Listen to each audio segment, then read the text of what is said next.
जी बिस्मिल्लाहिर्रहमानिर्रहीम अस्सलाम वालेकुम। उम्मीद करना साथ ठीक ठाक से फर्स्ट क्लास होवोगे। यार कुछ दोस्त कहते ने जी कऊ बैठी है तो वो कोई अपडेट दवो। यार अपडेट की दईए हूँ। अच्छा कऊ बहती किस तरह में यार कऊ सी ना प्रैगनेंट ना तो वो तकरीबन 7 महीने की अराउंड मे बी 8 महीने की कन्फर्म डेट ही नहीं ले सके ना। वो पहला मे बोलो आया तो वो मिस हो गया। उस तो बाद फिर मे बोली लो आया तो वो डेट सन पहला डेट लिखी लेकिन उस तो बाद डेट ना लिखी ना तो वो गलती मेरी डेट ना लिख सकिया तो उसकी वजह जरा मसला बनया। वो सानू पता ही नहीं सी उन्हें ना बच्चा डिलीवर कदों करना। एक दूजे नंबर तो केयर नहीं कर सके, उन्होंने कोई प्रॉपर वंडा नहीं पा सके। तुहानू पता है जो पेट में बच्चा होए ना तो उदों जी माँ होंगी है ना उन्होंने फास्टफोर्ड की कमी हो जाती है। वो क्योंकि फास्टफोर्ड डिलीवर करती है अपने बच्चे ना वो फास्टफोर्ड ना वो जोड़े होंगे ना हड्डियाँ वगैरह वो ग्रोथ करदियाँ ने तो वो बच्चे दियाँ भी हड्डियाँ मे भी अहाँ तो वेख्या नहीं क्योंकि बच्चा तो पेट दे सी वो जोड़ा फास्टफोर्ड से वो डिलीवर कर रही है अपने बच्चे ना असी उन्होंने कुछ दे रही वो बदले असी उन्होंने ना कुछ नहीं दे रहे ना।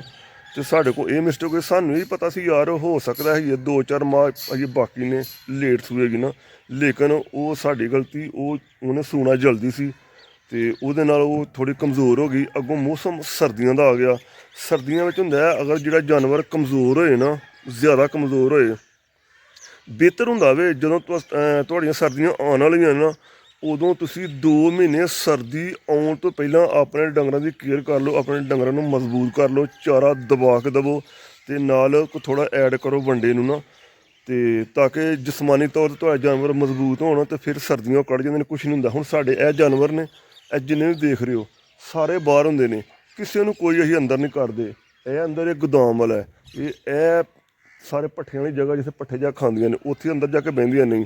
हालांकि उत्थे बह सकदियां ने लेकिन नहीं बहना ना कितने वे इस जगह पर यह साफ सुथरी जगह वे खुशक जगह वे इन्हें इत्थे बहना तो सर्दी का इशू नहीं होंगे। लेकिन जानवर जो कमज़ोर हो जाते ना उदों जो सर्दी ज़्यादा पैंदी है ना वो ज़्यादातर यह हूँ जो तकरीबन 1 माह गुजरे ये ज़्यादातर ये होया वे जानवरों ना अटैक आया वे फालज का। तो फालज अमूमन होंगे कमज़ोर जानवर ना फार्मां ते यह महीना पिछला सारा गुजरिया ये सुनने अंदर ये तकरीबन मुख्तलिफ फार्मां नाल कॉन्टैक्ट किया। हर फार्म से 1-2 केस ऐसा है पिंडा देहातों के भी ऐसा होया वे फलाने की गां जी बह गई है, फलाने की बह गई, डॉक्टर ने की किया जी फालज हो गया, फलाने की गां बह गई, डॉक्टर ने की फालज हो गया। कई 4 या 5 दिन तो बाद खड़ी हो गई है तो कई नहीं खड़ी हो गई एक्सपायर हो गई है या किसी ने सेल आउट कर दी है। ऐसा सुनिया सारा ना तो उस तो बाद साड़ी कौ ना की होया ये की मसला पेश आया। यार ये बैठी ट्रीटमेंट पूरी की तो करन तो बाद जदों तक तो चारा खा रही सी ना उदों तक तो वैल एंड गुड सी सानू पता ही उठ पेगी कोई मसला नहीं। 4 दिन तो बाद उन्हें खाना पीना छड्ड दिता। तुहानू पता फास्टफूड की कमी बहुत ज़्यादा हुई सी लेकिन ड्रिपां असीं दूर करना चाहते हाँ लेकिन नहीं दूर हुई। ड्रिपां तकरीबन 4 लाइयां ने 2 होर लाना चाहना हाँ मैं जिस दिन ना उन्होंने ना इथों कढ़िया वे तो लेकिन मसला ये बनया भी यार वो खाना छड्ड गई, पीना भी छड्ड गई, पानी नहीं पींदी, चारा नहीं खाती। पहला ऐसा सी खाना तकरीबन जिन्ने भी चारा पाने हैं ना आलमोस्ट थोड़ा वंडा उत्ते पा के ना लालच दे के उन्होंने पाते ने खा हटती रही है। तो जिदन उन्हें फिर तकरीबन 24 घंटे उन्हें खाना नहीं खादा तो फिर यार सानू डाउट हो गया भी हुण इनू ना या सेल आउट कर देवो। तो उस दिन मैं मिल्फन सी वगैरह लाने लगा सा तो वो आखिरी हर बस उस तो अगे की अहाँ जाना सी तो उदों सानू चांस है हन बेचारा उठ खड़ी होएगी लेकिन वो रात गुजरी ना रात वो कऊ वास्ते बड़ी ना मुश्किल गुजरी। तो सुबह जो मैं फार्म से आया वहाँ तो वो बैठी सी यार वो तंग सी बड़ा ना वो जी धौन गर्दन है ना गर्दन एक सैड तो सुट गई है। उतों आके डाउट हो गया भी यार इदा हुण बचना मुश्किल है इत्थे सिसकियां लेंदी रहेगी तो यार इनू या तो कोई सेल आउट कर दईए। तो सूरत हाल यार सारी वेख के तो यो फैसला किया भी यार इत्थे हुण यह जगह तुहानूं विखाण जिथे वो पई सी ना पहलां तो वो जिथे चारा खा रही ना वो डिग्गी ही वो तुहानूं विखाणना मैं इस जगह तो यार चारा खा रहे सी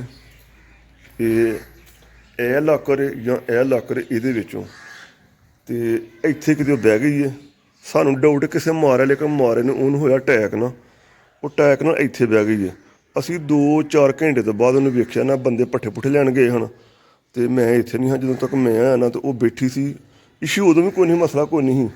ਇਹ ਇਸ ਜਗ੍ਹਾ ਤੋਂ ਅਸੀਂ ਨਾ ਫਿਰ ਉਹਨੂੰ ਬੰਦੇ ਨਾਲ ਲਾ ਕੇ ਨਾ ਇੱਥੇ ਲਿਆਉਂਦਾ। ਤਾਂ ਉਦੋਂ ਕੀਤੀ ਵੀ ਯਾਰ ਇੱਥੋਂ ਉੱਠ ਪਏਗੀ। ਬੰਦੇ ਕੋ 15-16 ਇਕੱਠੇ ਕੀਤੇ ਨਾ, ਉਹਨੂੰ ਠਾਲਿਆ ਇੱਥੋਂ। ਠਾਲਨੇ ਹਾਂ ਲੇਕਿਨ ਉਹ ਮੂਵਮੈਂਟ ਨਹੀਂ ਕਰਦੀ ਆਪਣੇ ਜਿਹੜੇ ਪੈਰ ਨੇ ਉਹਨਾਂ ਨਾਲ। ਤੇ ਫਿਰ ਰਹਿਣ ਦਿੱਤਾ ਇੱਥੇ। ਕੋਈ ਡਰਿਪਾਂ ਦੋ ਲਾਈਆਂ ਇੱਥੇ ਉਦੋਂ ਵੀ ਨਾ। ਸਾਨੂੰ ਤਾਂ ਕਨਫਰਮ ਸੀ ਯਾਰ ਇੱਥੋਂ ਉੱਠ ਪਏਗੀ। ਡਰਿਪਾਂ ਲਾਉਣ ਦੇ ਬਾਵਜੂਦ ਨਹੀਂ ਉੱਠੀ। ਤੇ ਫਿਰ ਅੱਗੋਂ ਰਾਤ ਆ ਗਈ ਤਾਂ ਸੋਚਿਆ ਯਾਰ ਹੁਣ ਅੱਗੇ ਪਿੱਛੇ ਵੀ ਜਾਣਾ ਤੇ ਇਹਨੂੰ ਨਾ ਕਿਤੇ ਅੰਦਰ ਖੜੀਏ, ਕਿਉਂਕਿ ਸਰਦੀ ਬਹੁਤ ਜ਼ਿਆਦਾ। ਉਹ ਫਿਰ ਫੱਟੇ ਫੁੱਟੇ ਲਾ ਕੇ ਨਾ ਤੇ ਜਿਹਦੇ ਉੱਤੇ ਉਹਨੂੰ ਕੋਈ ਰਗੜ ਵਗੈਰਾ ਨਾ ਲੱਗੇ, ਇੱਥੋਂ ਅਸੀਂ ਉਹਨੂੰ ਟਰੱਸਟ ਦੇ ਨਾਲ ਨਾ ਉਹ ਅੰਦਰ ਲੈ ਗਏ ਆ। ਉਹ ਸਾਹਮਣਾ ਗੋਦਾਮ ਹੈ ਤੂੜੀ ਵਾਲਾ, ਉਹਦੇ ਅੰਦਰ ਵੈਸੇ ਹੀਟ ਬਹੁਤ ਜ਼ਿਆਦਾ ਹੁੰਦੀ ਹੈ। ਤੇ ਮੈਂ ਕਿਹਾ ਚਲੋ ਇੱਥੇ ਨਾ ਉਹ ਫਿੱਟ ਰਹੇਗੀ। ਇਹ ਇਸ ਜਗ੍ਹਾ 'ਤੇ ਭਾਈ ਜੀ ਲਿਆ ਕੇ ਆਰਾਮ ਨਾਲ ਅਸੀਂ ਇੱਥੇ ਉਹਨੂੰ ਰੱਖਿਆ। 2-3 ਦਿਨ ਰਹੀ ਪਹਿਲਾਂ ਇੱਥੇ ਸੀ। ਇੱਥੋਂ ਮੂਵਮੈਂਟ ਕਰਕੇ ਆਪਣੀ ਇੱਥੇ ਆ ਗਈ ਹਿਲ ਜੁਲ ਕੇ ਨਾ। ਇੱਥੋਂ ਫਿਰ ਇੱਥੇ ਆਪਣੀ ਉਹ ਉੱਥੇ ਗਈ ਉਹ। ਤੇ ਇਹ ਉਹ ਲਾਕਰ ਵਗੈਰਾ ਜਿਹਨੇ ਚੁੱਕਦੇ ਰਹੇ ਅਸੀਂ, ਉੱਤੇ ਚੈਨਕ ਭੇਜੋ ਉਂਝੀ ਪਈ ਏ।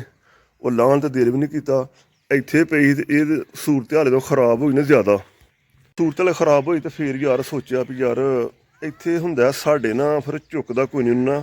ਜਿਹੜਾ ਡੰਗਰ ਐਕਸਪਾਇਰ ਹੋ ਜਾਏ ਨਾ ਤੇ ਫਿਰ ਮਸਲਾ ਮਸਾਇਲ ਹੁੰਦਾ। ਉਹਨੂੰ ਕਿਤੇ ਬਾਹਰ ਚੂੰਡੀ ਨਾ ਜਾਂ ਬੰਦੇ ਲਾ ਕੇ ਟੋਇਆ ਕੱਢ ਕੇ ਤੇ ਫਿਰ ਉਹਨੂੰ ਨੱਪਣਾ ਪੈਂਦਾ। ਇੱਥੇ ਬਾਹਰ ਜਗ੍ਹਾ ਕੋਈ ਨਹੀਂ ਜਿਹੜੀ ਨਾ ਕਿਤੇ ਸੁੱਟੀਏ ਜਾ ਕੇ। ਤੇ ਉਹ ਇਸ਼ੂ ਇਹ ਵੀ ਆ ਗਿਆ। ਉਹ ਫਿਰ 2-4-5 ਜਿਹੜੇ ਬੰਦੇ ਫਾਰਮ ਦੇ ਆਏ ਹਨ ਯਾਰ, ਅਸੀਂ ਇਕੱਠਿਆਂ ਬਹਿ ਕੇ ਮਸ਼ਵਰਾ ਕੀਤਾ। ਮੈਂ ਕਿਹਾ ਯਾਰ ਇਹ ਸੂਰਤ ਹਾਲ ਹੈ। ਉਹਨਾਂ ਕਿਹਾ ਬਚ ਸਕਦੀ ਹੈ। ਮੈਂ ਕਿਹਾ ਯਾਰ ਬਚਣ ਨੂੰ ਕੋਈ ਨਹੀਂ ਬਚ ਸਕਦੇ, ਲੇਕਿਨ ਮਸਲਾ ਇਹ ਵੀ ਅਗਰ ਉਹ ਚਾਰਾ ਖਾਂਦੀ ਹੋਏਗੀ ਤੇ ਫਿਰ ਤਾਂ ਬਚ ਜੇਗੀ। ਜਦੋਂ ਹੁਣ ਖਾਂਦੀ ਕੋਈ ਨਹੀਂ, ਉਹਨੇ ਕੱਲ੍ਹ 2 ਦਿਨ ਹੋ ਗਏ 24 ਦਿਨ ਹੋ ਗਏ ਨੇ ਕੁਛ ਨਹੀਂ ਖਾਧਾ ਨਾ। ਇੱਥੋਂ ਡਾਊਟ ਹੈ ਤੇ ਇਹ ਨਹੀਂ ਹੁਣ ਨਾ ਸਰਵਾਈਵ ਕਰ ਸਕਦੀ। ਇਸ ਵਾਸਤੇ ਬਿਹਤਰ ਯਾਰ ਸੇਲ ਆਊਟ ਕਰ ਦੇਵੋ ਤੇ ਜਾਂ ਇੱਥੇ ਕੋਲ ਮਾਰ ਲਵੋਗੇ ਤੇ ਯਾਰ ਦੁੱਖ ਬੜਾ ਹੋਏਗਾ।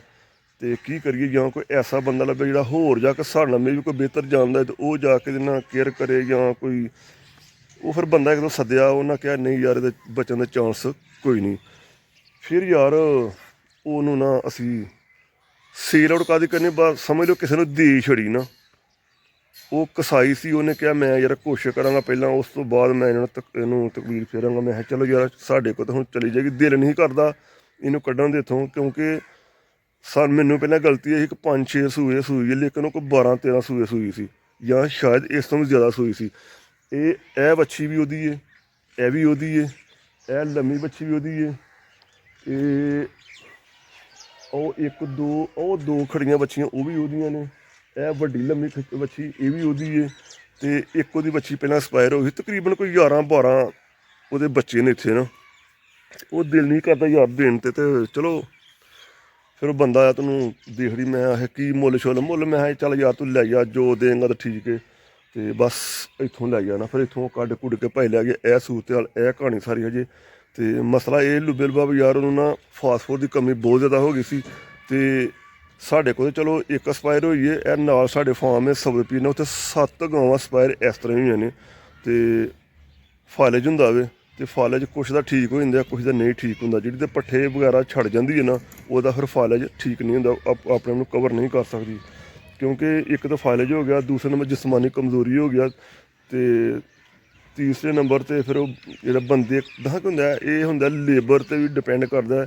ਲੇਬਰ ਐਡੀ ਅੱਛੀ ਹੁੰਦੀ ਕੋਈ ਨਹੀਂ ਜਿਹੜਾ ਕੋਲ ਬਹਿ ਰਵੇ, ਧਿਆਨ ਰੱਖੇ ਚਾਰਾ।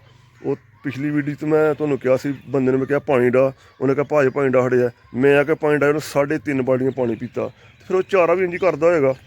ਤੇ ਇਹ ਸੂਰਤ ਹੈ ਸਾਰੀ ਇਸ ਤਰ੍ਹਾਂ। ਜਿਹੜਾ ਗਾਂ ਬੈਠੀ ਤੇ ਇਸ ਤਰ੍ਹਾਂ ਗਾਂ ਸਮਝ ਲਓ ਐਕਸਪਾਇਰ ਹੋ ਗਈ। ਤੇ ਠੀਕ ਹੈ ਭਾਈ ਜੀ, ਵੀਡੀਓ ਨੂੰ ਲਾਈਕ ਕਰਿਓ, ਸ਼ੇਅਰ ਕਰਿਓ। ਇਹ ਦੋਸਤ ਯਾਰ ਕਾਫੀ ਕਮੈਂਟ ਕਰਕੇ ਆਉਂਦੇ ਹੈ ਵੀ ਯਾਰ ਗਾਂ ਦਾ ਪ੍ਰੋਸੈਸ ਕਿੱਥੋਂ ਤੱਕ ਆਪਣਿਆ, ਉਹਦੀ ਡਿਟੇਲ ਸਾਨੂੰ ਦਿਓ ਜੀ। ਉਹ ਡਿਟੇਲ ਦਿੱਤੀ ਯਾਰ ਸਾਰੀ ਤੁਹਾਨੂੰ। ਤੇ ਠੀਕ ਹੈ ਜਨਾਬ, ਵੀਡੀਓ ਨੂੰ ਲਾਈਕ ਕਰੋ। ਬੱਲਿਆ ਕਿੱਥੇ?